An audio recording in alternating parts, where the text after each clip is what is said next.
국내에 계신 스픽스 구독자 여러분 안녕하세요. 오창익입니다. 윤석열을 탈옥시켜준 지기현 판사의 룸살롱 접대 의혹에 대해 대법원은 감사를 했다고 합니다. 벌써 5개월이 넘었습니다. 지기현 판사가 룸살롱에서 성적인 접대와 함께 아주 비싼 술을 얻어먹었다는 의혹입니다. 지금 대한민국에서 진행하는 가장 중요한 재판을 맡은 재판장이 이상한 논리로 내란 범죄의 우두머리를 풀어주는가 하면 평소 행실이 매우 부적절하다는 것을 알려주는 매우 중요한 문제제기였습니다. 그러나 대법원은 감찰을 하기는 했는지, 그게 아니라면 제 식구 감싸기 차원에서 그냥 지기현의 진술 정도만 듣고 감찰을 끝낸 것인지, 그것도 아니라면 도대체 뭔지 모르겠습니다. 사실은 이게 바로 대법원의 진면목입니다. 국민을 우습게 하는 체질이 몸에 밴 것입니다. 매번 이런 식이니 사법개혁의 목소리는 점점 더 커질 수밖에 없습니다. 스픽스가 보내드리는 인기 토크쇼 역전의 용사들, 오늘도 최고의 출연자들과 함께합니다. 최인호 전 국회의원 오셨습니다. 어서 오십시오. 안녕하십니까. 네. 반갑습니다. 네. 태어나신 데는 어디세요? 저는 경남 창녕. 창녕. 예. 아, 창녕. 그러면은 성장하신 게 부산이신가요? 예, 중학교 2학년 때. 중학교 2학년 때. 고등학교는 어디 나오셨어요? 부산 동인고등학교. 동인고등학교. 아, 좋습니다. 부산의 요새 숙제는 뭡니까? 부산 시민들이 그 해수부 이전. 네, 그거는 예, 잘 약속은 지키는 거죠. 가덕신공항 현대건설 때문에 네네, 너무 그 문제 힘듭니다. 있고. 자꾸 늦어지고 느닷없이 포기하는 바람에 그래도 오늘 좋은 소식이 하나 들렸는데요. 기시다 총리가 이제 그만두면서 마지막으로 한국으로 오고 싶다. 이재명 대통령과 정상회담을 하고 싶다. 그런데 이재명 대통령은 부산에서 만나자. 부산에서 그 의미 있는 거 아닙니까? 그렇죠. 뭐 한국과 일본의 가교 도시가 부산이죠. 네. 예, 그런데 이제 일본 관광객도 많이 늘었고요. 한일 협력 관계를 좀 주도하고 있는 도시가 부산이다. 뭐 그런 취지에서 네. 대통령께서 특히 이제 부산에 일본과의 그 여러 가지 문화적인 또 역사적인 뭐 이런 부분을 가지고 강조하고 또 부산 도시의 발전을 기하는 하나의 모멘텀으로 아마 부산을 생각하신 것 같습니다. 일종의 부산 시민들께 드리는 선물일 수도 있겠네요. 어, 정상회담이 부산에서 그렇습니다. 열리는 건 이례적인 일이니까요. 그렇습니다. 네, 그렇습니다. 주로 그런 건 서울에서만 열리다가 부산 사나이 최인호 전 국회의원 반갑고요. 자, 이분은 직업이 뭔지 써 있긴 한데 이것만 하시는 분은 아닌 것 같은데 일단 인사 나누겠습니다. 안진걸 민생경제연구소장님 모셨습니다. 어서 오십시오. 오늘 또 국민의힘 해체 캠페인이 있었습니다. 네, 좋습니다. 저 제1야당을 해체시키는 거기 게 밑에 서울의 소리 후원 계좌가 써 있는. 서울의 소리랑 네, 함께하고 좋습니다. 있습니다. 예. 좋습니다. 저희 민생경제연구소는 항상 서울의 소리하고 인권연대 하부 조직, 아이고, 무슨 인권연대. 네, 물론 이제 제1야당을 네. 해체하는 것이 정치에 옳으냐는 것은 제도권 내에서는 그런 논쟁이 있을 수 네네. 있습니다. 하지만 주권자들 입장에서는 갈수록 이원 정도가 너무 심해지니까 이원 정도 해산하라 네네. 라는 캠페인이 여전히 아주 적극적으로 전개되고 있다는 거. 그걸 당사 앞에서 그걸 가지고 오신 이유는 까닭은 지금 안진걸 소장님이 생각하시는 가장 중요한 쟁점이 국민의힘 해체다. 아닙니다. 그건 아닙니다. 아닙니다. 네. 지금 가장 중요한 건 조의대 난과 직연의 난을 진압하는 거죠. 지금으로서는. 그다음에 내란이 아직 그다음에 계속되고 있기 때문에. 삼특검에 힘을 실어주는 건데 다만 시민들이 네. 이런 캠페인을 누가 알아주든 알아주지 않든 언론 보도가 되든 안 되든 네. 서울의 소리, 네. 민생경제연구소, 검사 모임, 또 건설신문고 TV 그게 좀 작지만 네네네. 유튜브 연합해서 하고 있다는 걸 꼭 알려드리고 네. 싶어서. 아니 그리고 탄핵 집회, 그러니까 내란 일어난 다음에 국민들이 어마어마한 싸움을 했잖아요. 광화문, 예. 한남동. 그것도 동력이 그 전에 윤석열 정부하고 싸우던 싸움이 있었기 때문에 그럼요. 그게 바로 전화되고 전이 되면서 됐던 건데 지금도 마찬가지죠. 제가 오창 선생님 모시고 전국에서 뭐 좌우중도 연합 집회 같은 것도 하고 네. 또 윤석열 타도 퇴진을 위한 네. 촛불 행동 촛불 집회도 하고 그 전에는 타도나 퇴진을 이야기하는 집단이 많지 않았죠. 그렇죠. 그러나 이건 싹수가 노란 집단이어서 앞으로 나쁜 일만 생길 거다 하고 제가 선제적으로 했었을 때 좀 성급한 거 아니야라는 지적도 있었습니다. 하지만 네. 결국은 국민들의 목소리를 옳았다 아이고. 생각하고요. 네, 예. 우리 안진걸 소장님 뵈면 구독자 여러분들도 늘 그런 마음이실 텐데 하여튼 시민의 한 사람으로서 감사드리고 아닙니다. 안진걸 소장님은 네. 제가 너무 인상 깊었던 게 어. 양평고속도로 네, 네. 노선 변경 때 네, 네. 우리 국회의원들이 야, 이거 뭐지 처음에 이제 들고 일어났어요 안 소장님. 아 그때 맞아요 국토위 예, 저 국토위 간사하셨으니까. 간사인데. 네. 그래서 아 뭐 처음에 다 안 소장님 또 다 믿고 또 신뢰하지만 고속도로 노선을 그렇게 설마 변경했는데 안 소장님 이거는 처음에 좀 오버 아니야 이런 반응이 좀 있었죠. 근데 우리 처음에. 그래도 최인호 간사님이 이게 우와. 최인호 간사님이랑 같이 기다렸던 겁니다. 맞아요. 왜냐면 김건희 고속도로 아니, 국정농단 실시하라. 야. 최인호 간사님이랑 네. 2023년 한 여름 어느 날. 근데 이제 그걸 내가 갖고 다니다 보니까 이렇게 너덜너덜해졌어요. 근데 그래도 이제 의원님들 사이에서는 좀 건의 아무래도 아이씨. 그래야지. 헌법 기관은 조금 더 신중한 게 맞습니다. 그럼요. 네. 근데 최인호 간사님께서 처음에는 신중하게 검토해 다음에 이제 강득구 의원님, 이소영 의원님, 한준호 의원님과 함께 간사님 힘을 실어 주셔가지고요. 그때 이제 민주당 국토위의 이력이 어마어마했죠. 네. 그러면서 아 민주당이 잘한다. 이제 이런 것도 다 정권 교체. 그러니까 안 소장님 덕분에 네. 그 양평고속도로 국정조사, 그건 요번에 국정감사, 특검에도 국정감사가 있는 제대로 거고요. 됐죠. 네. 그래가 성과적으로 되면서 우리 상임위 국토위가 전체 16개 상임위 중에서 제가 간사였는데 네. 대표로 상을 받았습니다. 완전- 상금도 받았습니다. 네, 상금도 네. 그 누가 주는 건가요? 원내대표. 원내대표가 주죠. 그때 날짜를 기억해요. 2023년 5월 6일이었어요. 예. 우리 그때 장영진 TV도 네. 터뜨렸어요. 앞다퉈요. 뭐 누가 먼저 했냐는 중요하지 않습니다. 처음에 서울의 소리 장영진 TV, 안진걸 TV가 같이 터뜨렸어요. 아직 소개를 안 해드렸는데 벌써 나오고 계십니다. 뭐 좋습니다. 답답해가지고 더 예. 최고의 법조 전문 기자 장용진 기자도 모셨습니다. 요새 조희대 대법원장이 여러 말을 많이 하던데 네. 이게 자연스러운 건가요? 매우 이례적인 건가요? 매우 이례적이죠. 이분이 공개석상에서 이렇게 말을 한 적은 없습니다. 사석에서는 꽤 말을 많이 하는 걸로 알고 있는데 네. 근데 공개석상에서는 입국닷이 보통 있죠. 그래서 원고 없으면 말 안 하는 걸로 알려져 있습니다. 근데 이번에는 보니까 원고는 있습니다만 하여튼 간에 말을 많이 하더라고요. 항상 본인의 입으로 얘기하는 게 아니라 타인의 입으로 말을 하는 사람이에요. 그래서 누군가를 이제 찔러가지고 네가 말해라는 식으로. 네네. 천대여봐 네가 말해라 뭐 이런 또는 식으로. 네. 지난번에 그 법원장 회의 통해 가지고 법원장 회의에서 나오게끔 만드는 거.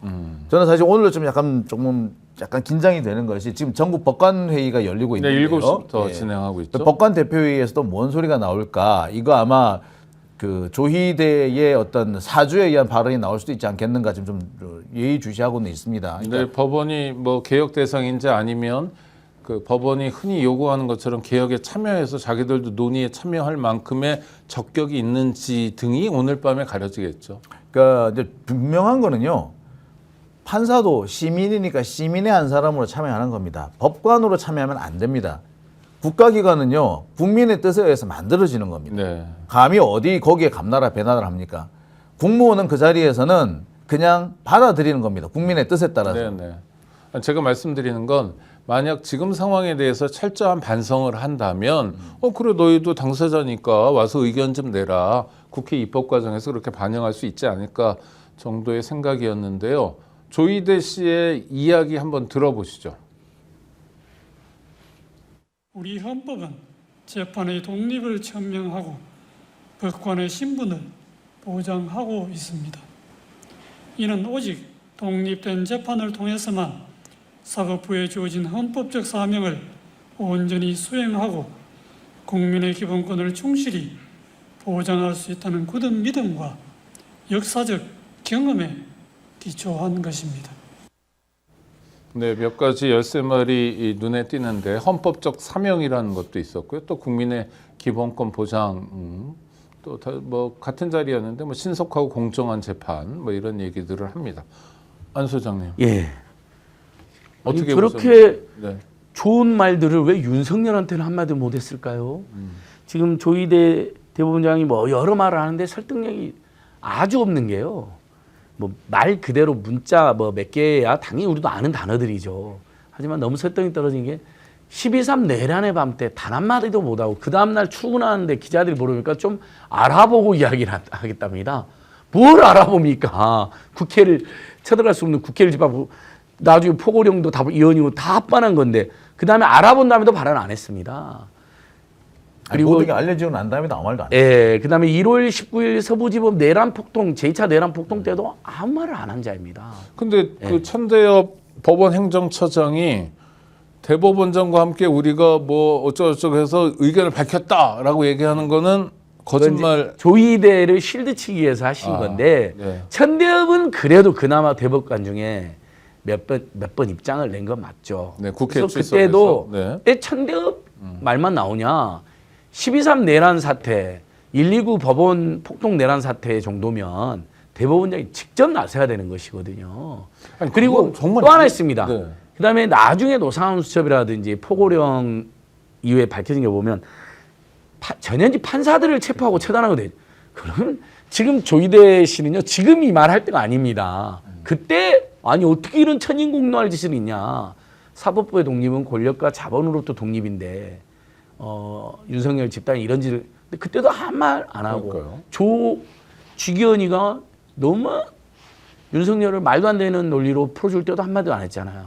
그러니까 그 모든 논리 아무리 미사려고 해도 아무도 저 말을 설득력이 떨어집니다. 아니 근데 보통 기관장이면 자기 기관에 이제 폭동 같은 불상사가 있고 그다음 실제로 폭도들이 어떻게 했냐면 그 영장 발부한 판사를 정말로 워딩이 죽여버리겠다고 찾으러 다녔고 그 만약에 그 판사 있었으면은 화를 당했죠. 큰일 났죠. 예, 예. 예. 그런데 방을 잘못 찾았어요. 그런 거는 아무리 후져도 얘기하지 않나요? 기관장이 아니 어떤 기관이든 간에 우리 기관 부처 이기주의라도 그렇고 그러니까 오늘 독립 네, 재판부의 독립 뭐 5번이나 강조하고 국민 뭐 신뢰 이런 것을 여러 번 강조했다는데 실제로 그 독립을 그 폭도들이 서부지법에 난입을 해서 난동을 부리고 흉기를 가지고 누구 판사가 어디 있어 찾아 그거 다 국민들이 봤지 않습니까? 네. 의원님 이 말도 있었어요, 의원님. 차 머시기 죽여. 그러니까. 와, 그러니까 그거는 살기가 느껴지더라고요. 어떻게 보면은 살인 미수죄를 적용할 수도 있는 어마어마한 사항 아닙니까? 유리창 다 깨고 집기 다 부수고 서부지법 자체를 전체적으로 다 그 불까지 지르려 했잖아요. 이런 심각한 사태. 아마 일제시대 이후부터 아마 그 법원이 이렇게 폭력적으로 점거당하고 그 당했던 적이 있습니까? 아니 그런 부분에 대해서 전쟁 상황에서도 법원을 안 건드렸어요. 이쪽 저쪽도. 그러니까 그런 사태에 대해서 강력한 재발 방지 대책이라든지 폭도들에 대한 규탄이라든지 이런 것을 대법원장이 나서서 누가 해야 됩니까? 그러니까요. 그런 데 대해서 사실상 침묵했다. 이런 부분에 대해서 그다음에 지금 몇 개월 동안 5개월 동안 감찰을 감찰 들어갔다 해놓고 네. 뭐 하고 있습니까 도대체? 이미 드러날 대로 정황들은 다 드러나 있지 않습니까? 그런 부분이라든지 제일 과한 것은 대선에 개입하려 했다는 거, 그 9일간의 모든 행적들. 자, 이런 부분에 대해서 오늘 사실은 신임 법관들에게 최근에 국민들로부터 불신받고 있는 이런저런 부분이 있지만 최소한 언급해야 되는 거 아닙니까? 그래 뭐 사실상 사과라든지 유감 표명을 하면서 그러나 여러분들 신임 법관들은 이런 부분에 대해서 국민들로부터 불신을 받지 마라.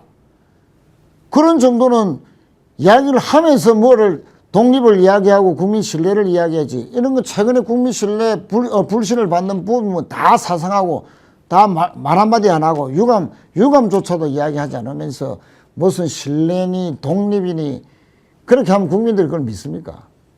조이대 대법원장이 잘못한 거 꼭 하나만 짚어서 이야기한다면 그러니까 법조 전문 기자로서 난 이건 도대체 용납하기 어렵다. 어떤 대목일까요? 많은 분들이 이 부분은 말씀 안 하고 계신 게 있어요. 네. 이게 뭐냐면은 내란이 일어나던 날 밤 12월 3일 밤이에요. 그날 밤에 대법원도 긴급 간부회의가 열립니다. 네. 그러니까 내란이 계엄이 선포되고 난 다음에 약 1시간 반 정도 지났을 때예요. 상당히 빨리 열린 거죠.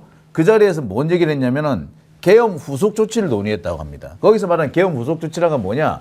계엄이 선포되면은 군사법원의 기능이 확 강화되죠. 그렇죠. 그래서 기존에 일반 법원에서 재판하고 있던 내용들도 전부 다 군사법원으로 이관이 됩니다. 그 얘기를 한 거죠.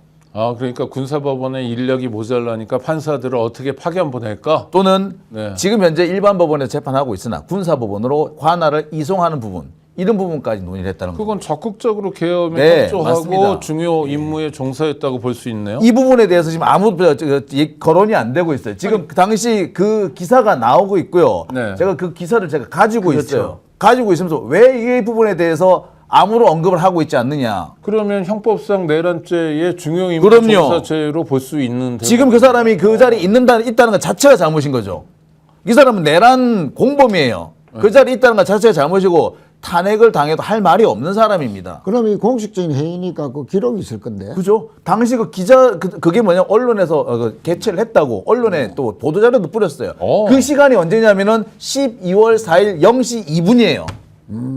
그러면은 12월 3일 날 10시 40분 조금 넘어서 계엄 선포됐는데 12월 4일 날 0시 2분 정도면은 사실상 1시간 20분 정도 만에 보도자료가 나갔고 그 사이에 회의가 열렸다는 얘기잖아요. 무슨 수로 그렇게 엽니까? 그 시간대에. 예지력이 있는 분들이 그렇죠. 아니라면 사전에 네. 일정한 통보를 받았다는 말과도 네. 통합니다. 근데 이걸 또 볼 수 있는 게 뭐냐면은 대법원장 관사가 어디 있느냐? 한남동에 있잖아요. 네. 네. 바로 옆이에요. 모여 있어요. 옆집이죠. 예. 그러니까 이 부분도 사실 의심을 한다면 끝없이 할 수 있는 부분입니다. 대통령 관저에 제가 윤석열 체포로 갔잖아요. 네. 그래서 이제 지형지물을 살펴야 되잖아요. 계속 막히니까 202 경비단이 처음에 막았잖아요. 그래서 옆으로 뺑 도니까 그 이른바 뭐 나중에 집회 시대우가 이렇게 가려고 했다는 뒷공원 길도 나오고 정면에서 오른쪽으로 하면 버티고개 예, 또 한남 어디가 초등학교 나오냐면 쪽으로. 국회의장 공간과 네, 의장. 참의장 공간과 그다음에 대법원장 공간이 나오더라고요. 그렇죠. 이제 지키고 있어요. 근데 이렇게 살짝 지나가는 시민척하고 보니까 봤죠. 그러니까 그 12.3 때 보면 아니 시민이십니다. 뭐 시민인 척할 건 없고. 아니 이제 그때는 이제 집회하러 유명한 왔으니까 시민, 네. 아닙니다. 근데 그 이 법무부 때 유역감찰관 법무 유역감찰관 행동은 매우 모범적이었잖아요. 네. 유명하지 않냐면 회의를 소집하니까 가긴 갔어요. 기관장 회의를 소집하니까 뭔가 난리가 났고 근데 딱 들어가면서 비상계엄 관련이냐 비상계엄 후속 조치냐 그러면 바로 나는 회의에 불참하겠다. 이건 내란 동조가 될 수 있다. 그러니까 박성재가 네 마음대로 해라. 그러니까 바로 사표 쓰고 나와버리거든요. 네. 근데 이렇게 좀 알려져 있는 기관들도 있어요. 회의 내용이. 박성재는 후속 조치를 하려고 그랬던 거죠. 그렇죠. 이상민이는 단전 나수 지시했던 거고. 근데 대법원은 도대체 그날 뭐 했는지 알려지지가 않았어요. 근데 장님이 말처럼 좀 더 알려져야 됩니다. 내부에서 좀 제보도 더 나와줘야 되고요. 청사 폐쇄 같은 거 지시해갖고 문제가 돼. 제주지사도 지금 뭐 본인이 설마 우리 오영훈 지사가 뭐 동조는 안 했겠지만 행안부가 시키니까 청사를 잠깐 폐쇄한 것 때문에 지금 지적을 받고 있거든요. 우리 진보 개혁 진영 중에도 이제 잘못한 건 잘못한 거예요. 네, 네. 그 판단을 잘못해가지고. 네, 근데 제가 보기에는 대법원은 그보다 더 적극적인 조치가 논의될 수 있습니다. 아니, 지금 장 기자님 말씀에 따르면 아주 심각한 상황 아닌가요? 그렇습니다. 그거는 법사위에서 따져야 됩니다. 아니 이 공식적인 일단 기록이 남아 있어야 됩니다. 네. 만약에 그게 자료가 없다면 그거는 뭐죠? 증거 인멸 그죠? 그렇죠. 또는 뭐 공문서 공문서 손상. 손상 예. 뭐 여러 가지 걸리죠. 그래서 아마 있을 거고 그럼 그날은 그게 법사위에서 바로 자료 지금 요구를 해서 청문회 앞두고 그걸 한번 들다 봐야 되겠는데. 그러니까 그날 이제 그 대법원에서는 자기들 딴에는 뭐 신속하게 그 계엄에 협조했다 이걸 알리기 위해서 기자들한테 빨리 아마 자료를 보낸 모양이에요. 보니까 12시 넘자마자 대법원에서도 긴급 간부회의 열었다고 비상 간부회의 열었다고 이렇게 그 기사가 나갈 정도였어요. 그거는 계엄이 성공했으면 좋겠다는 마음이 그렇죠. 베이스로 깔려 있는 것 같아요. 기본이니까 그렇죠. 그게 안 그러면 그런 행동을 할 수가 없죠. 네네. 그리고 심지어 그 과정에서 그 약간의 백브리핑 내용이 전해져 나옵니다. 그게 관할 이동 이혼, 그러니까 네네. 일반 법원에 군사법원. 가지고 있는 사건의 관할 이동 얘기까지 나왔다는 거예요. 굉장히 적극적이었네요. 그럼요, 이거는 뭐 말할 것도 없습니다. 상당히 구체적이네. 구체적이죠. 이거는 그럼 미리 예견을 했을 수도 있다. 뭐 예견할 가능성도 있죠. 그래, 아니면 만약에 미리 그런 언지를 것까지는 들었거나 적어도 만약에 네이버, 그런 것까지 가면은 이건 더 심각해지는데 그러니까요. 이건 일단은 그 명백한 문건을 한번 봐야 되겠다고요. 예. 예. 그러니까 사전에 경찰청장, 서울경찰청장까지도 불러들였을 정도로 어쨌든 나름대로는 지들 딴엔 친한 네네. 계획을 세우지 않았습니까? 그다음에 대검 포렌식 과장을 선관위에 보내는 것까지도 지시를 내렸고 네. 그러면 가장 중요한 기관인 군사법원하고 대법원에도 분명히 연락을 했을 가능성이 있고 더욱이 대법관들의 구성이 대선 앞두고 아예 제1등 후보를 죽이려고 작정하고 달려들지 않았습니까? 2명 빼고. 그러면 비상계엄이 무슨 위헌이고 뭐 위법이고 뭐 어디 있어요. 아 이거 각각 가셨으니까 우리가 감사원장처럼 정신당 감사원장처럼 국정을 뒷받침하기 위해서 모였을 수도 있는 자들이죠. 충분히 개연성이 있어요. 저는 이렇게 의심이 되거든요. 조이대가 왜 저렇게 급하게 다급하게 이재명 죽이기에 앞장섰나. 굉장히 무리하고 무모한 짓을 왜 했나 하면 자기들은 전문가라 잘 아는 거죠. 자기가 지금 형법상 내란죄를 범했다. 당일날. 그래서 형사적 추궁을 당할 수 있으니까 이재명 후보를 제거하지 않으면 자기 안전을 도모할 수 없다 하면 논리적으로 귀결이 되는데요. 그러니까 한덕수가 굳이 대통령에 출마하려고 했던 이유와 일맥상통하는 거죠. 근데 행동을 보면 비슷해요. 보면은 행동 네네. 양태가. 그렇죠. 평소에 뭐 한덕수가 대선 나오려고 막 설치고 다닌 캐릭터는 아니고 그냥 고관대작 자리 주면 흐뭇해하는 사람이고 조이대도 약간 그런 성격인데 어느 날 갑자기 자기가 땡기는 거죠. 와 이거 막연한 시나리오는 아닌데요. 그럼요. 그리고 이 조이대라는 사람이 그 TK 법조계 성골이죠. 올해도 하자면 그 사람이 TK 그 법조계 그 법조의 그 가장 핵심되는 인물입니다. 그러니까 비평준화 시절에 경북고 나오고 그렇죠. 서울법대 간. 네. 양승태 때도 대법관 했습니다. 양승태 사법농단은 얼마나 끔찍했습니까? 그때도 주요 책임자 중에 한 명이죠. 네. 대법관으로서 호요시하면서. 근데 안수진 양승태와 조이대를 비교하면 양승태가 억울할 것 같은 생각도 드네요. 그렇죠. 양승태는 대선 후보를 날리기 위해서 그런 공작까지는 안 했고 그러니까 내란도 그냥 그렇고. 그놈의 상고법원 설치한다고 뭐 정교조를 탄압하고 네. 쌍용 자동차를 악용하고 이제 정권의 이런 코드 맞추면서. 코드 맞추기로 막 한 거죠. 그래도 세상에 어떻게 대선 바로 앞두고 1등 후보를 죽이려고 하는 그런 대담한 정치 공작 못 했거든요. 네. 근데 조이대는 이렇게 그냥 힘없는 약간 할아버님인 척하면서 그런 짓을 한다는 게 가증스러운 거죠. 더 무섭더라고요. 그러니까 전 내란하고의 연관성을 지금부터 우리 시민사회라도 또 우리 뉴미디어라도 적극적으로 문제 제기를 해서 아니 정말 수사를 통해서 명명백백하게 밝혀보자. 왜냐하면 지금까지 얘기한 게 패널들 말씀 주신 게 되게 합리적이에요. 저는 받아들여지거든요. 그날 보도자료도 그렇게 0시 넘자마자 바로 그럼요. 보냈다는 것까지 생각하면 아주 심각한 문제네요, 이건. 네. 그렇습니다. 이 국회에서 빨리 진상조사를 빨리 나서야 될 것 같아요. 네. 네. 그래야 되겠네요. 일부에서는 뭐 상권 분립이 있는데 조이대 너무 압박하지 마라. 그러면 민주당 손해다라는 견해가 있는데 이 견해에 대해서는 어떻게 생각하세요? 청문회 하지 마라. 뭐 이런 것도 있고요. 아니 그런 식의 논리면요. 대법원은요. 국회의원에 관한 대해서 재판하면 안 돼요. 똑같은 거 아닙니까? 아 그러네. 이거 신박하다. 맞아요. 입법부에서 지금 말하는 그다음에 저기 행정부 공무원들도 건드리면 안 되네요. 그러니까요. 왜 상권 분립이니까. 그건 상권 분립에 해당 안 됩니까? 맞아요. 자기들 할 거 다 하면서 왜 그런 좀 최고 권력자인 대통령도 상임위에는 안 나오지만 예산 통과시켜달라고 국회 와서 쩔쩔매잖아요. 네, 시정연설하고. 네. 시정연설 때 어떻습니까? 여당이나 야당 역사적으로 야유도 보내고 악수도 거부하기도 피켓도 하고. 들고. 네. 그건 나름대로 어떻게 생각하면 그건 진보 대통령이었던 보수 대통령이었던 약간의 모욕적인 통과를 하거든요. 이제 우리 최인우 의원님도 계시지만, 그러니까 최고 권력, 심지어는 우리 국민들이 선출한 최고 권력자마저도 그러니까 국가설 일이라고 하죠. 그런 국회에서의 어떤 비판 또는 액션을 당하잖아요. 근데 지금 생각하면 대법원은 단 한 번도 그런 걸 당해본 적이 없어요. 어디 나와본 적이 없잖아요. 대통령보다 높은 곳에 계시는 분이네요. 더 높다라고 지금 착각하고 있는 거예요. 입법행정사법이 대등하고 수평적으로 견제 균형을 해야 되는 건 맞지만 비상한 상황에서는 선출 권력을 중심으로 대통령, 그다음에 또 다른 선출 권력인 국회를 중심으로 사법부가 개혁에 대해 있으면 감시와 견제가 개혁을 해야 되는 겁니다. 그럴 때는 서열이 우리 헌법상 정해져 있죠. 국민 그리고 대통령, 국회의원. 아니, 국회, 대통령 뭐 이렇게 되어 네, 있더라고요. 그러니까 헌법. 아니 네. 이제 선출 권력으로 치면 네. 예.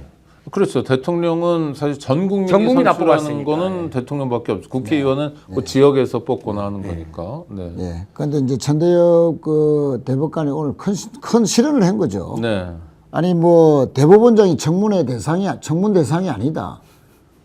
그런 법이 어디 있습니까 도대체? 아니 청문을 해가지고 저 아니, 대법원장 대법원장은 하늘의 뭐 인사청문회. 대왕구입니까? 아이고. 무소불위 권력자입니까? 그러니까 뭐 청문회 시기가 지금 시기가 맞느냐, 또 뭐 당내 소통이 있었냐 없었냐 뭐 논란은 있지만 네. 그건 별도로 치더라도 아니 대법원장은 청문 대상이 아니다라는 그 말 자체는 있을 수가 없는 논리죠. 그러면 어떤 잘못을 저지르더라도 대법원장은 그러면은 국회 나와서 어떤 그 청문회 나와 소명할 그런 그런 게 없다는 게 법에 어디 나와 있습니까 도대체? 법에는 오히려 청문 대상으로 명시가 되어 아니 있죠. 당연하죠. 아니 저 국회의장을 방문해서 이런저런 얘기하는 건 어떻습니까? 그건 뭐 자연스러운 그게 이제 얘기입니까? 뭐 정치적인 플레이라 봐야죠. 네. 그러니까 이제 본인이 당 대표와 만나서는 이야기할 수가 없으니까 국회의장을 통해서 자신들이 하고 싶은 말을 우회적으로 이제 경로를 택한 것인데 그것도 뭐 정치적으로 좀 맞느냐 그런 것이고 어쨌든 이 청문회 대상이 아니다라는 것은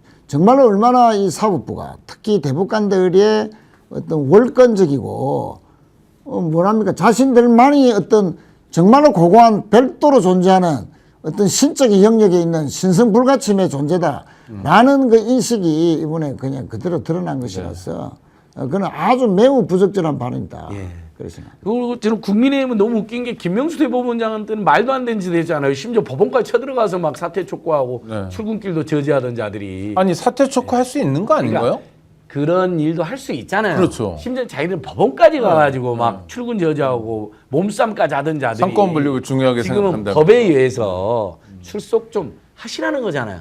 사실 안 나오면 또 강제 구인할 수도 있지만 그까지는 하기 쉽지 않지 않습니까? 여러 가지 네. 모양새상. 그거 가지고 마치 삼권이 무너지고 이재명 무슨 독재라는 말도 안 되는 짓. 현수막을 뭐 이재명 대통령, 이재명 대법원장, 이재명 국회의장 그래서 아니, 국회의장은 우원식인데. 우원식이고 이재명 말도 안 되는 분인데 그리고 더 웃긴 거 국민의힘 아니 아예 대법원장 수사해서 구속시킨 것이 지들이 그렇게 지금도 믿고 따르는 윤석열하고 한동훈 아닌가요? 그렇죠. 네. 청문회는 물론 청문회보다 상상도 할 수 없는 물론 이제 양승태가 잘못했지만 네. 그때 대대적인 압수해가고 소환하고 구속시키고 그랬던 자들이 윤석열 한동훈인데 제가 그때도 그때 한마디 못했던 자들이 기억을 더 넘어보면요. 당시 그 한동훈 중심으로 해가지고 그 수사팀이 만들어지잖아요. 네. 수사팀이 이제 대법원을 가요. 대법원에 가가지고 대법원 그 서버실에서 몇 날 며칠 있습니다. 거의 한 달 이상 있었어요. 그래가지고 필요한 자료를 끊임없이 받아내는 거예요. 네. 그런 정도로 했었는데 그런 부분에 대해서는 단 한 번도 얘기를 한 적이 없어요. 그 자기들이 뭐 먼저 한 거면서 이제 와가지고 딴소리 하는지 모르겠습니다. 그 딴소리 잠깐만 들어보시고 오겠습니다. 지금 이제 청문 대상으로 삼고 있는 부분은 결국에는 이제 전원합의 판결, 재판 절차와 판결 내용에 대해서 이것을 청문 대상으로 한다는 취지로 보여지기 때문에 사법권 독립이라든지 또 재판 진행 중인 사건에 대해서는 이제 국회가 관여할 조사할 수 없다라는 그런 이제 국정조사검사법에 따라서 대상이 되지 않는다고 생각을 합니다. 뭐 그런 생각 할 수 있죠. 근데 이런 생각이 듭니다. 아까 오프닝에서도 말씀드렸지만 지기현 판사에 대한 감찰은 왜 발표 안 합니까? 눈치 보기예요, 뭐예요? 시간을 끌겠다는 겁니다. 시간을 끌어서 이게 그 사람들의 머릿속에서 지워지기를 바라는 거예요. 지워집니까? 지기현이? 지워질 수도 있다고 보는 거죠. 또는 오. 자기들한테 가장 유리한 국면, 가장 타격이 크지 않을 시점까지 끌고 가겠다는 겁니다. 혹시 취재해 보셨어요? 룸사롱 사건에 대해서는? 지금 제가 알기로는 법원에서는 손을 안 대고 있는 걸로 압니다. 그래요? 그 감찰을 한다라고 하는데 감찰이 거의 초기에 잠시 진행됐던 거는 분명해 보이는데 그 뒤로는 진행이 안 된 걸로 알아요. 감찰한다는 말만 하고 있지 지금까지 시간을 끌 이유도 없어요.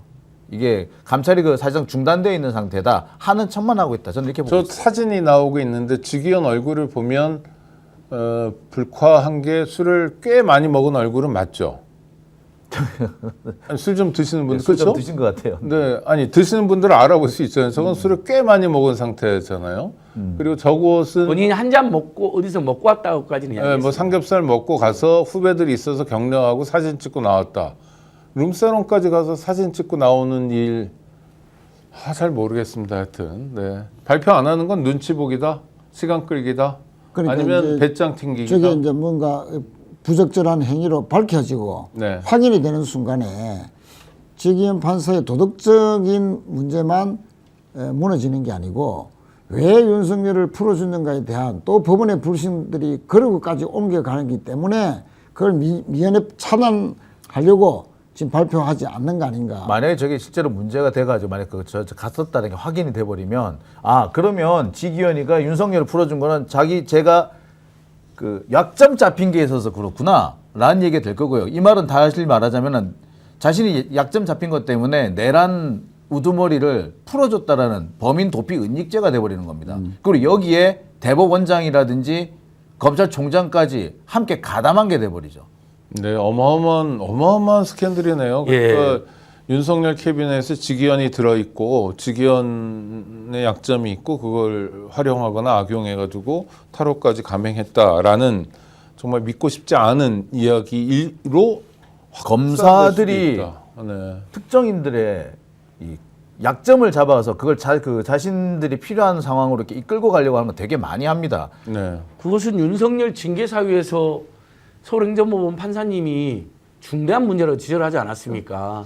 2개월 정직도 가볍다. 그리고 해임해야 될 정도로 무거운 범죄다. 왜 판사에 대한 개인정보를 사찰했느냐. 그건 명확하게 추미애 당시 법무장관이 징계를 개시할 때도 그게 사유에 들어가 있었고 네. 1심은 판사가 봐주겠지만 항소심 재판부가 정직기획을 2개월이 정당하다 하면서 정직기획도 가볍다. 판사 사찰은 무거운 제약이다라고 지적을 했습니다. 그리고 대법원 이제 가야 되는데 한동훈이가 아예 안 해버린 거죠. 그러니까요. 그래서 끝나버린 거 아닙니까? 그러니까 사실은 그런 판결을 받은 사람이 어느 당이든 가가지고 대선 후보가 됐다는 것 자체가 대한민국의 창피한 비극이 일이죠. 시작됐는데. 그리고 직위원의 거짓말 제가 이제 저희들이 이건 제보를 받았으니까 네네. 저런 접대뿐만 아니라 본인이 그러잖아요. 자기는 그냥 접대 한번 받아본 적 없고 그냥 김치찌개 뭐 소맥만 먹는다 그랬잖아요.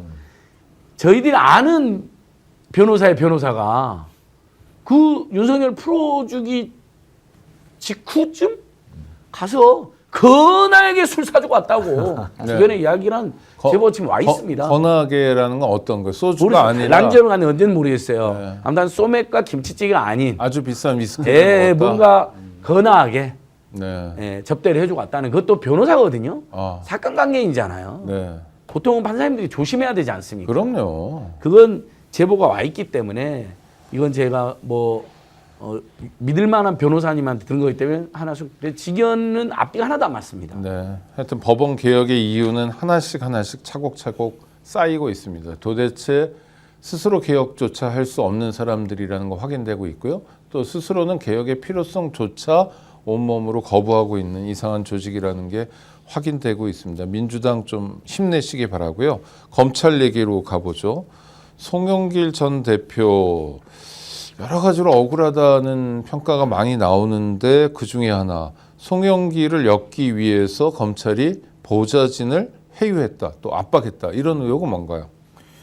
그러니까 이제 송영길 대표의 보좌관 중에 한 분이 박모 씨가 있는 모양이에요. 이분이 현재 이제 그 당시 송영길 대표가 수사받고 할 무렵에 다시 이분도 이제 아마 옥고를 치르셨던 모양입니다. 아마 추석 무렵이었던 것 같아요. 근데 이 박모 보좌관의 부인한테 연락을 해가지고 남편을 검찰에서 만나게 해줄 터이니 남편 좀 회유 설득 좀 해달라. 와. 심지어는 그때가 아마 추석 무렵이었던 것 같은데 추석 음식 싸 오셔도 좋다. 드시게 해드리겠다. 대신에 남편 좀 설득해달라. 그 설득해달라는 게 뭐냐면은 송영길 대표와 관련된 진술 혹은 그와 관련된 정황 등등을 해달라. 이런 검찰이 원하는 진술을 해달라. 그렇죠. 네. 그 국회에 계실 때도 만약에 최 의원님을 겨냥해서 뭔가 몹쓸 짓을 하려는데 바로 뭐 증거도 없고 돈 먹은 것도 없고 그래서 보좌진들 건드리고 그러면 만약 심정이 어떠세요? 어떠실까요? 뭐 상당히 뭐 압박으로 받아들이고 너무 힘들지 않을까 그러니까, 인간적으로. 그렇죠. 나 때문에 내 동료들 그리고 의원실은 약간 동지적 관계 아닙니까? 그렇죠. 저 의원하고 보좌진들이. 그렇습니다. 뭐 상하 관계라기보다도 동지적인 관계로 의원과 보좌관의 관계가 있는 경우가 많고요. 그렇죠. 예, 뭐 심지어 형님 동생 뭐 이렇게 호칭도 그래 하는 경우가 들어 있습니다. 아니 그러니까 그런데 나의 동지를 나를 잡으려고 그렇죠. 나를 안 잡고 동지를 잡는다. 그러니까 방금 우리 정 기자도 잘 이야기하셨지만 이 저 수상한은 이렇게 이야기합니다. 박모 보좌관한테 아니 박모 보좌관 부인한테 박모 보좌관 혼자 안고 가기는 너무 힘들지 않겠나. 그러니까 협조하지 않으면 힘들지 않겠다는 거는 구형 많이 때리겠다. 네. 이건 협박이고 그다음에 또 우리가 지금 그 면담하고자 하는 저런 검사실에서 만나게 해주겠다 뭐 하는 이런 이제 것은 그 보좌관 때문에 그런 게 아니고 송영길과 관련된 정치자금법 위반과 관련해서 뭐 한번 따로 만나자 하는 것이다라고 이야기를 확실히 하거든요. 그 녹취록을 보면. 두 그건 또 해유죠. 해유. 그렇죠. 협박과 해유가 동시에 가는 거예요. 그러니까 저기 뭐 가족한테. 예, 송영길 관련된 데 진술을 해주면 이 부분 지금 보좌관 쉽게 얘기하면 걸려 딱 있는 그거지. 게 이걸 부분에서 우리가 선처해 줄 수 있다. 그걸 부인한테 이야기해서 설득을 해봐라 이런 거. 그러니까 그게 아마 뭐 제가 알기로는 그 보좌관한테 몇 차례 이렇게 언질이라든지 회유가 좀 들어갔던 모양인데 이분이 거절하신 거죠. 그러니까 이제 가족을 통해서 우회적으로 들어간 겁니다. 근데 이런 종류의 이런 회유 협박은 솔직히 되게 많아요. 많았으면 되게 그런데 악질이고 저질이잖아요. 이보다 더 저질도 있었어요. 아이고. 심지어는 뭐냐면은 이제 이런 것도 있습니다. 아버지가 구속이 된 상황인데 어머니 부부인데요. 그러니까 남편이 구속돼 있는 상황인데 부인을 불러서 남편 물건 가져가라고 해요. 그래서 남편 물건을 가지러 검찰청에 왔더니 잠시 좀 들어오시라고. 그래야 조사를 한 거예요. 그런데 이분이 가면서 그 딸을 같이 데려갔던 거예요. 그러니까 딸하고 어머니를 분리시킨 다음에 딸한테는 뭐라 그러냐면 니네 엄마 아빠 사이 좋아? 괜찮아? 싸운 적 없어? 이런 걸 물어보게 됐대요. 왜요? 그러니까 그런 걸로 해서 꼬투리를 잡겠다는 거죠. 아이 참 비례. 그러니까 아니 근데 그런 걸 왜 물어봅니까? 그것도 검찰이 이게 이런 일이 벌어진 거니까 이런 일이 그게 이런 류의 논란거리가 꽤 여러 차례 있었습니다. 그러니까 이게 검찰이 기본적으로 하는 것이 어떤 사람의 약점이나 흠을 찾아내 가지고 그것을 기반으로 해서 회유 협박하고 그래도 안 되면은 그 사람을 또 감옥에 보내고 또는 추가로 처벌하고 이렇게 해서 자신들이 원하는 걸 얻어내려고 하는 겁니다. 이런 걸로 지금까지 먹고 살아왔던 사람들이 이게 검찰인 거죠. 안진걸 소장님, 그래도 검찰은 피고인에 대한 직접적인 회유는 없었다 이렇게 아유, 얘기하는데 뭐, 누가 이제 우리나라는 검찰은 콩으로 매주를 쓴다 해도 아무도 안 믿게 돼버렸습니다. 이번에 네. 뭐 좀 이따 쿠팡 봐주기 요까지 터졌잖아요. 네. 거기도 또 어미준이가 나오지 않습니까? 뭐 우리가 이름만 들어도 끔찍한 어미준이니 뭐 강백신이니 박상용이니 뭐 다 옛날에 한명숙 총리 조작 사건 때부터 다 이름 올리던 자들이 그 수법 그대로 윤석열 한동훈 옆에 붙어가지고 이번에도 이제 언론에 나왔으니까 박용수 보좌관이란 분을 계속 협박을 하고 압박을 한 것 같아요. 왜 네가 혼자 다 뒤집어 쓰려고 하냐? 네가 문제가 있냐? 송영길이가 한 건데 불어라. 그럼 너는 좀 봐줄게. 너는 플리바긴 할게. 뭐 이런 거 아닙니까? 딱 봐도. 근데 요지부둥이니까 추석 전에서 부인한테까지 전화를 해가지고 그 송영길 남편이 왜 혼자 다 안고 가려고 그러냐? 바보처럼 통화 내용 보면요. 네. 와. 남편 생각해 주는 것처럼 마치 그 가족 생각해 주는 것처럼 짠하게 막 그 부인 입장도 딱 얼마나 봐도 답답해요. 송영길이가 다 알아서 한 건데 송영길 때문에 한 건데 왜 남편이 혼자서 그래 안고 가려는지 모르겠어. 그러면 당연히 웬만한 부인들은 그러지 않겠어요. 그러니까 얼른 가가지고 네. 여보 당신이 한 게 아니잖아. 또는 시켜서 한 거잖아. 뭐 이거 드라마나 영화에 많이 나오잖아. 일상적으로. 근데 다행히 부부가 심지가 굳어서 그것을 거절하고 또 녹취도 해놓고 그런 모양입니다. 최소 2번 이번에 확인됐는데 자 유동규 보십시오. 진술서 안 받아갖고 검찰에 부른 게 수십 번입니다. 네. 심지어는 그 내연녀까지 같이 부릅니다. 거기서 뭐 했을까요? 내연녀는 한 방에 넣어놓고 내연녀도 뭐 문제가 있던데 돈 좀 받은 것 같은데 수사해서 같이 넣을까요? 아니면 이거 다 김용하고 정진상이 시켜서 한 거라든지 김용 전진상 돈 갖다 준 거로 하든지 하고 뭐 최근에 3억을 받아 갖다 줬나요? 그 3억은 철겁자 받은 거로 양심선이 나오지 않았습니까? 뇌물 줄 돈이 없는 거예요. 남욱도 철겁자한테 줬다고 들었고 철겁자가 나타났고 3억 내가 받았어요. 근데 유동규 진실 언제 바뀌었냐?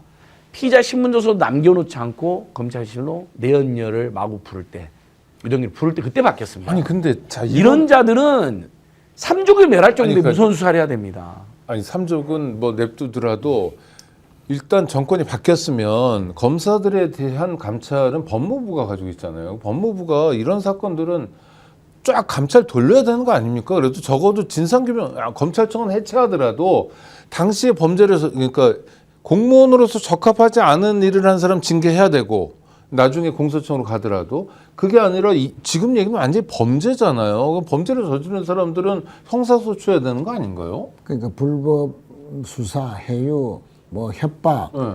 뭐 이런 압박, 이런 이제 수사 기법들에 대한 전형적인 사례, 또 뭐 과거에도 있었지만 진행되고 있는 부분에 대해서 법무부가 앞으로 그러면 중수청이 또 그렇게 안 하리라는 보장이 없지 않습니까? 어느 기관이 가더라도 네. 그런 또 이상한 수사, 왜곡 수사 또 다 할 수 있기 때문에 그런 것을 건절하기 위해서라도 적극적인 조치가 있어야 되겠죠.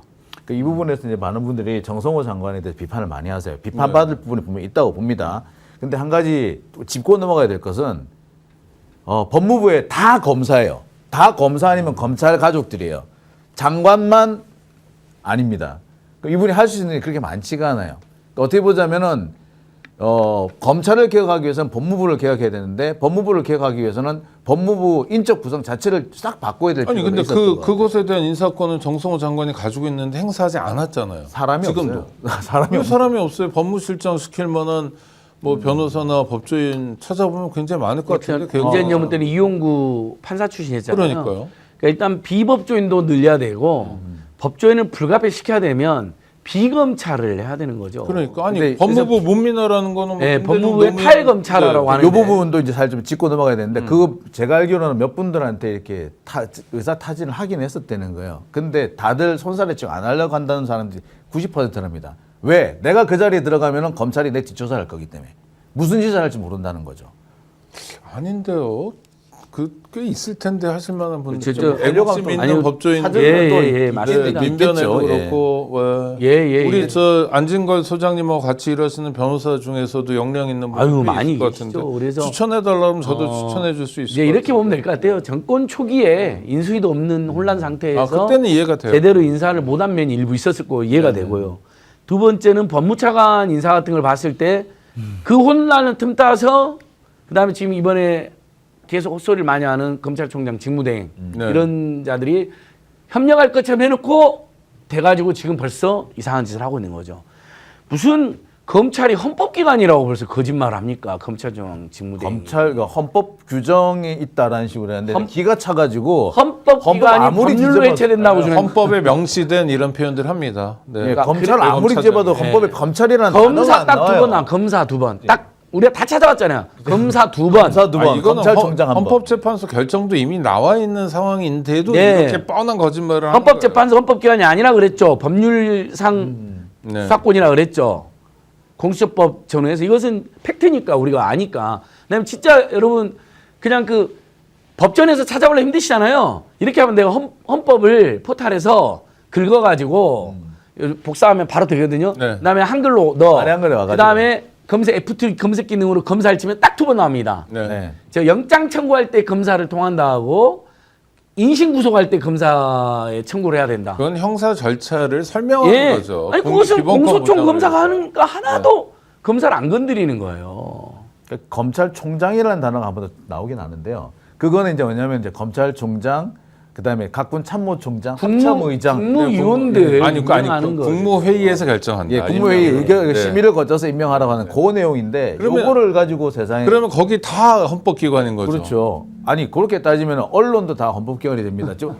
언론의 자유가 예, 나와요. 보면은 저기 헌법 그 보시면 언론이라는 표현이 상당히 많이 나와요. 신문, 방송 많이 나옵니다. 자주 나옵니다. 종교의 자유하면 종교도 헌법기관. 전에 통일교도 헌법기관이야. 어떻게 건드려? 네. 중소기업은 아싸. 보호 육성해야 된다고 돼 있어요. 그럼 중소기업 헌법기관이에요. 맞아요. 우리나라 헌법에 대기업하고 재벌에만 안 나와요. 근데 노조도 헌법기관이네요. 그럼요. 그렇죠. 노동조. 33조. 그다음에 우리 와. 최인호 의원님도 헌법기관이에요. 정확히 국회의원 헌법기관으로 명시해야 돼요. 물론 헌법 그러니까 아니 헌법기관은 진짜 헌법기관. 예, 장이 나와 있고 장. 네. 일단 헌법기관이라는 것은 그 챕터가 나와 있고 야. 그 밑에 뭐 선관위원회, 선관위원, 국회 그리고 국회장, 국회 이렇게 이게 헌법기관이지. 국무회에서 임명한다는 게 그죠. 장관 이름 맨날 바뀌는데 그렇잖아요. 말이 안 되는. 그러니까요. 말이 안 되는 걸 알면서 얘기하는 게 더 괘씸해요. 예. 몰라서거나 오인 차고 오라면 모르지만 잘 알고 있는 사람이 일부러 저렇게 얘기하고 아까 조이대처럼 괘씸한 사람들입니다. 쿠팡 얘기 잠깐 해보죠. 쿠팡 무혐의 지시 논란 이건 뭔가요? 이 쿠팡이 그동안 좀 여러 가지 문제가 많이 쿠팡이 있었습니다. 어마어마하게 큰 기업이죠. 주로 이제 여기서 보면 주로 사망자가 많이 나와요. 네, 네. 그러니까 물류 기업이긴 한데 물류 기업인데 과로사가 많이 등장을 합니다. 이거 매번 논란이 됐었습니다. 그래서 이게 검찰청에 이게 그 기소 의견도 또 고소 고발이 들어간 게 있습니다. 근데 이와 관련해 가지고 담당 검사가 처리를 못 하고 있었던 것 같아요. 그러니까 당시 이제 부천지청장인 엄희준이 검사를 불러다가 요렇게 진행하라고 지시를 합니다. 근데 이 검사가 지시를 받고 난 다음에 뭔가 찜찜했던 것 같아요. 다른 뭐 자기가 또 선배겠죠. 선배나 상관이겠지. 그러면서 갑자기 부장검사한테 지청장님이 이렇게 지시하셨어요라고 보고를 한 내용이죠. 그러면서 이것이 논란이 된 건데 사실상 이거는 하지 말 처리를 하지 말라라고 지시를 내린 거죠. 저거 재밌네요. 부장님 신검사입니다. 금요일에 청장님께서 직접 부르셔서 청장실에 다녀왔습니다. 지청장이죠. 아까 얘기한 엄검사입니다. 네. 그 방 사건이 어려운 게 많은데 고생이라고 하면서 검토 방향을 알려주셨는데 공직자 이해충돌법 위반 사건은 구약식으로 가라. 공판 사건으로 가지 말라는 거고 쿠팡은 아예 무혐의해라. 김포한방병원도 무혐의. 대우 조선해양은 대표이사 보고 부분만 검토. 뭐 점점점. 완전 가이드라인이네요. 더군다나 엄희준이라는 사람이 이때만 해도 친윤 검사인데다가 그 정권 실세로 알려져 있던 사람이잖아요. 그러니까 저런 그 말단 평검사 불러다가 그럼 이렇게 한번 해보지 이 말은 사실 지시가 아니라 압박이죠 이거는. 엄희준은 일방 지시 안 했다고 뭐 설명하는데 이건 또 어떻게 봐야 되나요? 이것은 이 검사가 굉장히 지혜로운 검사는 평가를 받더라고요. 자기가 이게 부장검사도 그렇고 일선 검사팀 수사팀에서 해보니까 혐의가 있어서 쿠팡이 일용직 노동자들 퇴직금을 떼먹은 죄질도 매우 불량한 사건이에요. 수십조의 매출을 기록하고 있고 뭐 미국 나스닥 상장까지 돼 있는 회사인데 안 그래도 과로사도 많았고 검사도 또 알 거 아니에요. 이 그리고 회사도 문제가 쿠팡은 다 많다. 국민들이 키워준 기업이잖아요. 그런데 퇴직금을 떼먹었네 하면서 아마 일부 검사도 열심히 했어요. 부장검사까지도 열심히 한 것 같아요. 그래서 계속 기소 의견을 낸 것 같은데 이 엄희준 결국 정치검찰이라는 게 노동자나 일반 국민들이 민생과 무슨 관련이냐고 막 소리치는 사람도 있잖아요. 일부 국민들이 아주 네네네. 일부랑 정치권 중에 일부에서도 저 친구네요. 저 사람. 예, 엄희준. 극소수라고 그러면서 근데 아닙니다. 우리 애청자 여러분. 정치 검찰들이 경제 악영향 끼치는 주가 조작도 봐주게 하고 고속도로 국정농단 그다음에 양평 공지도 다 봐주게 한 게 정치 검찰입니다. 그러니까 그냥 국민들의 일상과 민생도 다 파괴하는 겁니다. 쿠팡 사건. 그러니까 퇴직금 문제는 근로기준법이잖아요. 근로기준법 사건을 처리를 안 해주면 어떡합니까? 진보 중도 보수가 어디 있습니까? 근데 그래서 이 검사가 엄희준의 행위가 너무 위험하고 괘씸하니까 나중에 어떻게 됐어요? 근데 본인이 뒤집어 쓸 수가 있잖아요. 그렇지 네. 맞아요. 직무유기. 너 쿠팡한테 뇌물 먹었어? 이럴 수가 있잖아요. 그러니까 흔적을 부장검사한테 메신저에다가 보고하는 처럼 해서 당연히 이건 내부 통신망에 내부 기록을 남긴 거죠. 기록을 남긴 겁니다. 아주 그 예. 현명한 그렇습니다. 검사네요. 네, 아주 뭐 예. 영리한 그러니까 대처. 부장 검사가 당시에 좀 이견이 있었다는 거 아닙니까? 그렇죠. 엄희준 엄희준하고 지청장과는 다른 의견을 가지고 있었으니까 사실은 지금 사건 마친 지 며칠 돼도 안 하는 일선 검사를 지청장이 바로 불러서 무혐의 취지로 어떤 사실상의 지시를 했다라고 네. 하면 그건 엄청난 그것도 하나의 뭐랍니까? 직권 직권 남용이고 남용이라는 부분도 여기서 제기가 될수 쿠팡하고 있고. 어미존하고 무슨 관계가 있는지 살펴봐야 돼요. 그러니까 그거 그러니까요. 수사해야 될 것 같은데. 엄청난 게이트죠. 아니 청장, 지청장이 일선 검사를 불러다가 이렇게 해봐 내 생각은 이런데 참고해봐라는 건 위계가 분명한 조직에서는 당연하죠. 지시 아닙니까? 아, 그럼요. 아, 그게 아닐 수는 없죠. 그거를 이제 보고 의견 교환이다라고 네. 엄미준 지청장이 이야기하는데 그게 이제 어떻게 일선의 사건을 맡은지 파악조차 제대로 되지 않는 일선 검사를 직접 불러서 무혐의 취지로 이렇게 해봐라고 한 것은 그게 어떻게 의견 교환이 그 될수 마치 그 최상병 사건 때 그 임성근 사단장이 대대장한테 나는 의견을 말했을 뿐이지 지시한 게 아니다라고 말한 거 똑같은 상황이죠 지금이. 그리고 제가 꼭 짚고 넘어가고 싶은 게 쿠팡이라는 회사 어마어마하게 큰 회사잖아요. 그렇죠. 근데 쿠팡이라는 회사가 자신들이 사법 리스크를 안고 있다는 걸 너무나도 잘 압니다. 그리고 이 사람들이 이 사법 리스크를 해결하는 방법이 뭔지도 너무나도 잘 알아요. 그래서 쿠팡이 그동안에 그 법조 기자들 몇 사람을 실제로 채용하기도 했어요. 법조 기자나 법조인뿐만 아니라 법조 기자들까지도 채용하게 하고 있었어요. SPC가 뭐 언론인 채용하고 이런 식으로 네, 네. 다 비슷하군요, 이 사람들이. 네, 그러니까 실제로 제가 아는 사람이 있기도 하고 네네. 그래서 뻔히 알고 있기 그럼 때문에 대접을 잘해줄 거 아닙니까? 뭐 홍보이사 이런 거 시켜주고. 그렇죠, 이사급이죠. 와. 그러니까 제가 알고 있는 제 후배가 거기 가 있기도 한데 보면서 깜짝 놀랐거든요. 그래서 이 정도로 대우를 어마어마하게 해주는구나. 근데 이 사람들이 뭘 하겠어요? 가는 언론인도 약간 욕하고 싶은데 진짜 나쁜 놈은 쿠팡과 어미준이니까 거기에 욕을 좀 집중하도록 하고요. 뭘 꺼내? 아니 요 뭐냐면 네. 그럼 그 어미준한테 누가 영향을 끼쳤겠어요? 아. 쿠팡에 정치검찰 출신들이 가 있습니다. 네네네. 부천지청장, 부천지청 차장검사들하고 이 자들이 다 윤석열 제일 잘 나가는 자들인데 윤석열한테 잘 나갔던 자들이 또 쿠팡 같은 데 가 있어요. 제가 왜 KT 꺼냈냐? KT 최근에 소액결제 사건까지 발생했잖아요. 그렇죠. 해킹 사건. 네. 우리가 많은 해킹을 다 했지만 결제까지 돼버린 건 많지 않잖아요. 그리고 심각한 어느 사건이거든요. 정도인지 제대로 국민들한테 얘기도 안 이 했어. KT 사장들 김건희가 개입해서 내리꽂았다는 설이 네. 있고요. 의혹이 파다하고요. 김영섭 LG 출신인데 구조조정 전문가가 와갖고 갑자기 통신 대기업 회장이 된 거예요. 8개월 동안 회장이 다 날아가고 여기도 보면 KT도 보면 정치검찰 출신들이 막 부사장 막 이러고 있어요. 쿠팡도 그렇고. 아이고. 이 사람들이 뭐 하겠어요? 뭐 통신을 알겠어요? 물류를 알겠어요? 가서 어미준이를 친윤 검사들을 포섭하고 로비하는 역할을 한 거죠. 그래서 이참에 저는 KT에 있었던 정치검찰 게이트, 쿠팡에 가 있는 정치검찰들과 어미준 또는 친윤 검사들이 윤석열 정권 때 무슨 짓을 했는가. 이거 한번 지금 민주당 과방 의원님들이 KT 열심히 하고 환노 의원들이 쿠팡 열심히 하는데 네. 좀 연합해서 그 쿠팡과 KT에 가 있었던 정치검찰들의 역할도 주목해야 된다. 그들이 어미준하고 협작할 가능성이 매우 높습니다. 그리고 거기에 김현장이 또 하나 또 끼어 있어요. 김현장이 빠질 수가 없죠.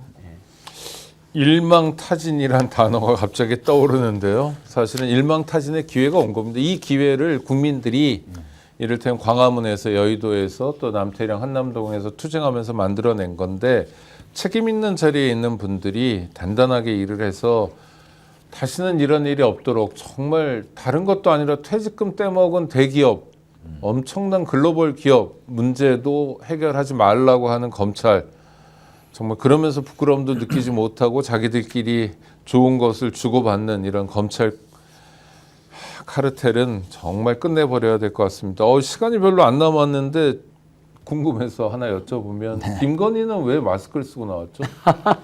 얼굴이 너무 좋은 것이 드러날까 봐 마스크 쓴 거 아닙니까? 뭐 몇 가지 설이 있더라고요. 아프다고 뻥을 쳤는데 그렇죠?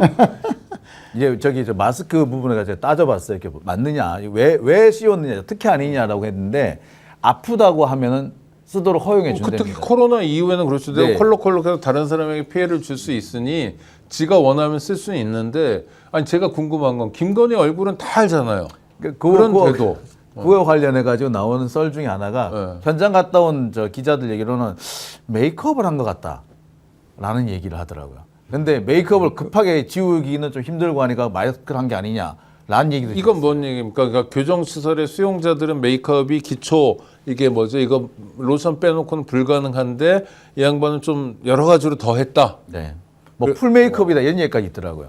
근데 이제 그게 그대로 나가면은 당연히 말이 나오겠죠. 그러니까 풀 메이크업을 해놓고 다급하게 가리기 위해서. 아, 나 이거 마스크를 사실이 썼다. 아니었으면 좋겠는데 만약 사실이라면 엽기적이지 않아요? 감옥에서도 이뻐 보이고 싶은 근데 확실한 건가요? 거는 와. 김건희 씨가 어제 나올 때 화장을 하기는 했어요. 제가 아무리 봐도 화면을 아무리 봐도 저거 맨 얼굴 아닌데? 예, 그건 좀 분석이 필요하죠. 왜냐하면 그 이제 흔히 말하는 성형 중독 후유증이 맨 얼굴로 드러날 가능성이 있다는 분석이 많았잖아요. 저는 그 의사 선생님들한테 여쭤보니까 그럴 가능성 별로 없다고 그러더라고요. 아 그래요? 왜냐 한국에 성형 기술이 좋아가지고. 그래서 그걸 감추기 위해서라는 분들도 있었으니까 네네. 뭐 저희는 성형 자체를 부정적으로 보지는 않으니까요. 근데 중독이 돼가지고 끊임없이 주요 이제 그 최고위직 공직자의 가족들이 중독이 돼가지고 그 과정에서 뭐 특수활동이라든지 또는 공직자에 대한 역할을 게을리한 분들이 이제 문제가 되겠죠. 뭐 논문 조작 이런 것은 범죄지만 성형 중독 자체는 범죄는 아니니까. 아니, 그럼요. 그런 부분에 대해서는 좀 저희들 또 개방적이잖아요. 다만 국민들은 대통령의 배우자가 성형 중독이 빠져가지고 뭐 자기 얼굴 완전히 수십 번 뜯어 고쳤다 이런 거에 대해 달갑게 생각하지 않는 여론이 있었어요. 그래서 마스크 쓴 거 아니냐는 여론이 있더라고요. 근데 성형 기술 대단해서 티가 안 날 수 있겠군요. 요새 그 여담입니다만 그 성형을 하면서 그 피부 시술을 같이 한대요. 그럼 티가 안 난대요. 다양한 얘기를 들었더니 확실한 것은 이제 걸음걸이라든지 네. 또 앉을 때 자연스럽게 앉는다든지 그다음에 변호사하고 뭔가 의논할 때 보였던 표정이라든지 전반적으로 다 이렇게 보고 또 논리적으로 자기 혐의를 다 부인하지 않습니까? 이런 걸 보면 건강상 문제는 없다 네. 하는 것이 이제 드러난 재판. 그 아파 보이려고 그런 건가요? 아니면 뭐 하여튼 뭔지 좀 해석이 안 되는데 하여튼 그런 걸 보면 약간 우롱당한다 이런 느낌도 들고요. 그 다음에 여태까지 했던 일이 있기 때문에 사실 국민 앞에서 그럼요. 좀 죄송해하고 이런 모습도 있어야 되는데 이 부분은 그런 건 전혀 없었고요. 그다음에 우리 구독자님이 말씀해 주신 것처럼 박근혜도 사실 재판받으러 올 때 생얼이었잖아요. 그렇죠. 김건희는 박근혜와도 상당히 다른 존재인 것 같은데. 최 의원님이 아주 예리한 말씀하셨어요. 네. 아주 건강한 그 행태입니다. 저희 행태는. 그렇죠. 그 남이 건강한 건 저희는 오히려 칭찬해줘야 되는 거니까. 왜냐하면 이 사람이 아프다고 지금 거짓말하고 있잖아요. 부부가. 네, 휠체어 타고요. 그런 면에서는 그래서 저는 마스크 썼다고 생각해요. 마스크 쓰면 보통 아파 보여. 예전에 이제 재벌 총수들이 항상 휠체어 타고 뭐 담요 하나 두르고 마스크 썼잖아요. 그걸 흉내낸 것 같은데 전체적인 행태를 보면 뭐 다리도 꼬고 그랬나던데요. 뭐 참관하신 분들이 하면. 근데 보통 아픈 사람들이 다리 아픈 사람 다리 못 꼬죠. 다리가 앉을 오히려- 때는 뭔가 좀 네, 네, 예. 아니, 있든지 힘드는 우리 아프면 다리가 풀어지죠. 막 벌어지고 아이고 이렇게 되죠. 아이고 이거 못 해요. 아픈 사람은. 저도 지금 저도 안 되는데요. 쇼다리 아직 안 되긴 하죠. 그러니까 안 아픈 건 분명하고요. 정대택, 백은종, 안소연, 노덕봉 등 김건희, 최은순한 당한 사람들 공통적 의견이 있어요. 최은순, 김건희는 보통 우리가 숨 쉬는 것 빼고 거짓말을 그러잖아요. 네. 숨 쉬는 것조차 거짓말이라고 그래요. 와. 이미지 그리고 온갖 조작 사기에 너무 능통하다는 거예요. 그리고 그걸로 항상 성공을 했고. 그럼 인생에 피해를 거짓이 없는 상태네요. 그냥 한결같은 상태. 한결같은 거짓말을 해도 떨리지 않는 상태. 예. 아. 그것은 김건희, 최은순하고 일을 해본 사람들의 공통적인 의견입니다. 왜냐하면 숨소리 빼고 거짓말이라는 건 그래도 숨소리 같은 데서 미세하게 떨림 같은 게 있거든요. 거짓말할 때 보통 사람들은. 근데 이런 것도 없다. 아이고. 김건희 그 아이빌리브 사과 때 보세요.